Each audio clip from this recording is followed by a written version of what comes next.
আর বন্ধুরা, স্বপ্ন অফিস চ্যানেলে আজ আমি রান্না করেছি কম গ্যাস খরচ করে 3টি নিরামিষ রান্না, যেমন ডাল, ভাত, চাটনি, ঝিঙে পোস্ত আর এয়ার ফ্রায়ারে ঢ্যাঁড়স আলু ভাজা। সেই ভিডিওটাই তোমাদের মধ্যে শেয়ার করলাম। তোমরা পুরো ভিডিওটা দেখার অনুরোধ রইল।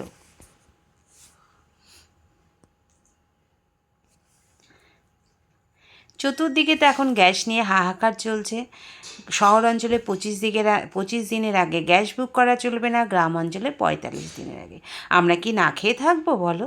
তা কীভাবে কম গ্যাস খরচ করে রান্না করা যায় সেই ভিডিওটাই আমি তোমাদের মধ্যে শেয়ার করলাম। তা প্রথমে দেখো, আমি ভাতটা বসিয়ে নিয়েছি আর প্রেশার কুকারে বসাবো কাঁচা মুগের ডাল। তাহলে প্রেশার কুকারে বসালে আমার গ্যাসটা অনেকটা কম খরচ হবে। তা আমি কাঁচা মুগ ডালই বসালাম, কারণ কাঁচা মুগ ডাল তো শরীরের পক্ষে ভালো। ভাজা মুগ ডালে অনেক সময় গ্যাস হয়।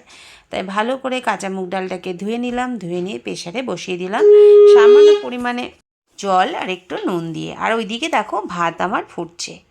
তাই প্রেশারে আমি বসিয়ে দেবো এবং এর মধ্যে দেবো একটা সিটি, কারণ মুগ ডালে বেশি সিটি দিলে গলে যাবে। তো আমি ভাত আর ডালটা বসিয়ে নিলাম।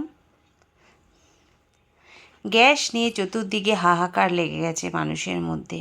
আমাদের কি আবার কাঠ কয়লা ঘুঁটে দিয়ে যে রান্না করতে হবে? এই নিয়ে অনেকেরই চিন্তা। শহর অঞ্চলে তো খুবই সমস্যা, গ্রাম অঞ্চলে তাও কাঠ দিয়ে রান্না করা যাবে। তাই চলো এই পদ্ধতিটা অবলম্বন করেই আমরা রান্না শুরু করি, না খেয়ে তো আর থাকবো না। দেখো আমার ডালে একটা সিটি পড়ে গেছে আর ওইদিকে ভাতটাও আমার 1 ফুট হয়ে গেছে। এবার কি করব, আমি গ্যাসটা বন্ধ করে একটা ঢাকনা দিয়ে ভাতটাকে ঢেকে দিলাম আর ডালটাকেও গ্যাস থেকে নামিয়ে সিটিটা খুলে দিলাম, কারণ বেশি সিটি দমে থাকলে ডাল গলে যাবে, যেহেতু মুগ ডাল। সেই প্রেশার কুকারেই আমি তেল গরম হলে শুকনো লঙ্কা জিরে দিয়ে দিলাম সেদ্ধ ডালটার মধ্যে তার আগে আমি একটু নুন দিয়ে রেখেছিলাম আর হলুদটা দিয়ে আমি এবার ডালটা ফুটে উঠলে এর মধ্যে একটু আদা বাটা দিয়েছিলাম, কাঁচা লঙ্কা চিড়েও দিয়েছিলাম। ডালটা ফুটে উঠলে এর মধ্যে দিয়ে দিলাম আমি ধনেপাতা দিয়ে। এবার আমার ডাল রেডি। এবার ডালটাকে আমি নামিয়ে দেবো। নিরামিষ দিনে মুগ ডাল মটর ডাল খেতে ভালোই লাগে, কারণ নিরামিষ দিনে ডালটা লাগে।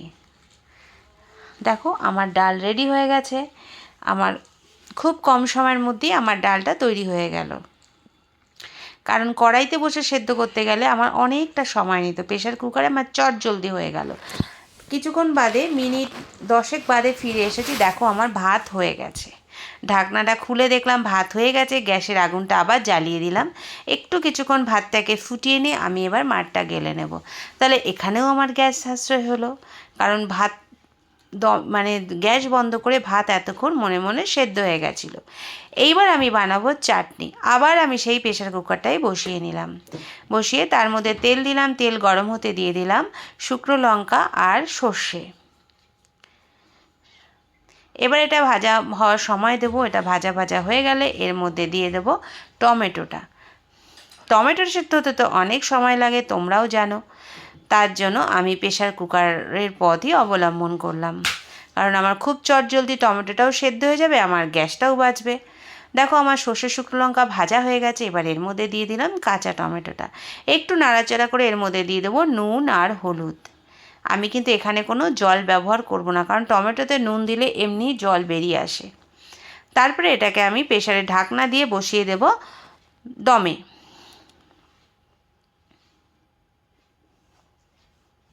টমেটোর চাটনি তো মানে টমেটো ঠিক না, চাটনি তো নিরামিষ দিনে লাগেই। তা আমি একটু বেশি করেই চাটনি বানিয়ে রাখলাম। গ্যাসের তো সমস্যা, কিন্তু আমার বাড়িতে রোজই একটু না একটু চাটনি চাই। তার জন্য একটু বেশি করেই চাটনিটা বানিয়ে রাখলাম। আমি ফ্রিজে রেখে দেবো, 1 সপ্তাহ ধরে খাবো। তাহলে কি চাটনির পিছনে আমার আর গ্যাস খরচ হলো না। দেখো টমেটোটা নাড়াচাড়া করে নুন হলুদ দিয়ে এবার এটা আমি প্রেশারে বসিয়ে দেবো সিটি দেওয়ার জন্য। প্রেশারের ঢাকনা লাগিয়ে দিলাম। একটা সিটি হতেই আমি গ্যাসটা বন্ধ করে দেব। আমার একটা সিটি পড়ে গেছে। আমি গ্যাসটা বন্ধ করে নিলাম।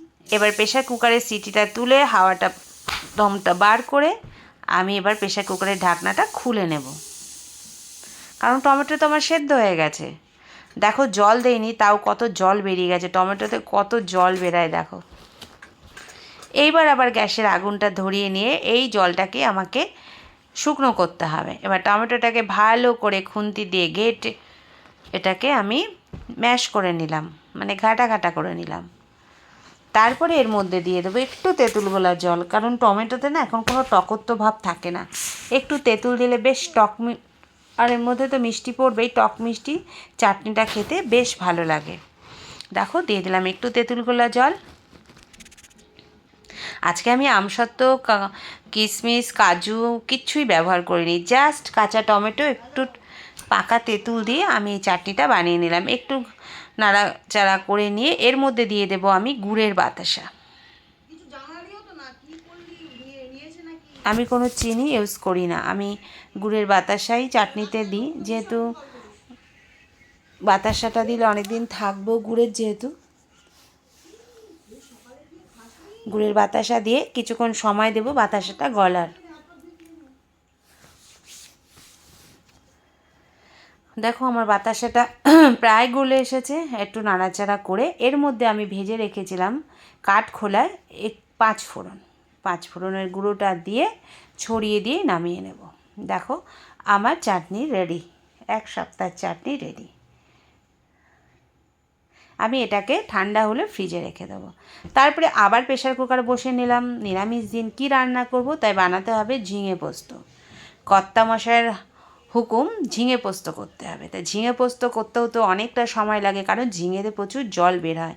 প্রেশার কুকারটা আবার নিলাম, তার মধ্যে দিলাম 5 ফোড়ন আর শুকনো লঙ্কা ফোড়ন।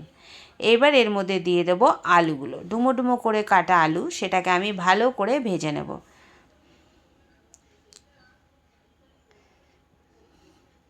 আলুটা দেখো প্রায় আমার ভাজা হয়ে গেছে। এবার এর মধ্যে দেব ঝিঙেটাকে একটু নাড়াচাড়া করে এর মধ্যে নুন আর সামান্য হলুদ দেবো, যেহেতু পোস্তে বেশি হলুদ ভালো লাগে না। একটু নাড়াচাড়া করে দিয়ে দেব নুন আর সামান্য হলুদের গুঁড়ো।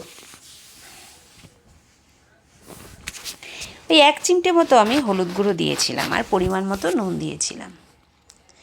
দিয়ে এটাকে আবার বসিয়ে দেবো প্রেশার কুকারে সিটি দেওয়ার জন্য, কারণ জল দেব না আমি এখানে, কোনো জল ইউজ করব না। এমনি ঝিঙে থেকে জল বেরোবে, তাহলে ওই জলেই আমার আলুটা সেদ্ধ হয়ে যাবে।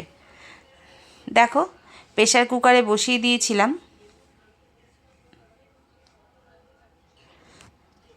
এদিকে গ্যাস বাঁচানোর জন্য আমি আজকে এয়ার ফ্রায়ার ইউজ করেছি।